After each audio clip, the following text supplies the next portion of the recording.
din naman, kamay ko, di mo mismo. Mana class na itin na karakter si itu matang mandiri.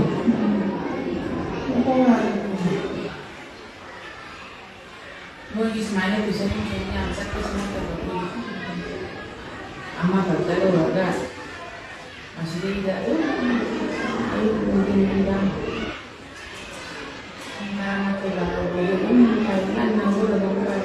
Sampai kali itu kau yang tidak itu mana itu.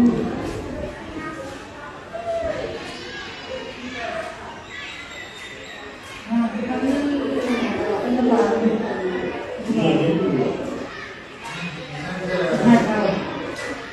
Hai ba? Orang ni, apa kamu tahu ni? Aduh. Kain nang baris nang pergi kan nak nyari makanan kalau dari pagi jadi nang kita makan sekali kalau pagi itu nang kain nang tahu sini jadi kali dia yang punya dari pagi begitu hai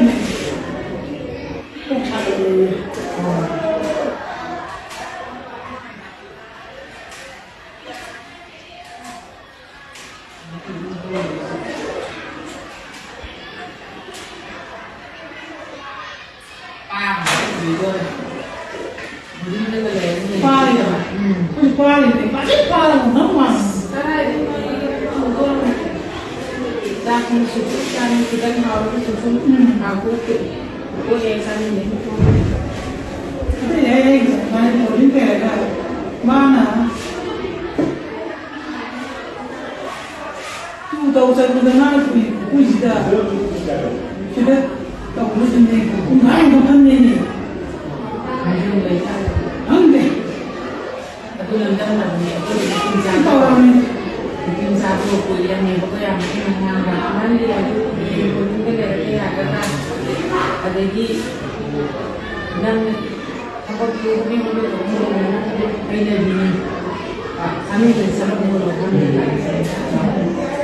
dengan boleh di dunia sekian hal.